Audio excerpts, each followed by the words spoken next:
Ang mga pelikula ay matagal nang nag-iikot sa mundo. Noong 1800s, si Edward Muybridge ay nakagawa ng pinakaunang gumagalaw na litrato at hindi nagtagal, sina George Eastman at si William H. Walker naman ang nakagawa ng pinakaunang na-record na rolyo ng film.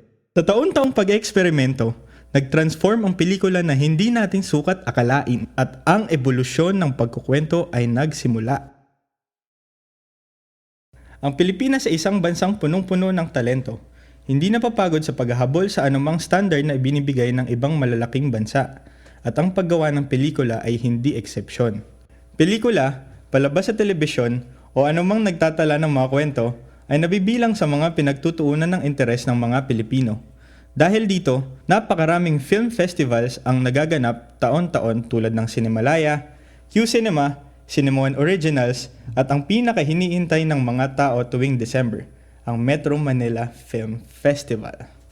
Lahat yon ay nagsimula noong taong 1897 nang may dalawang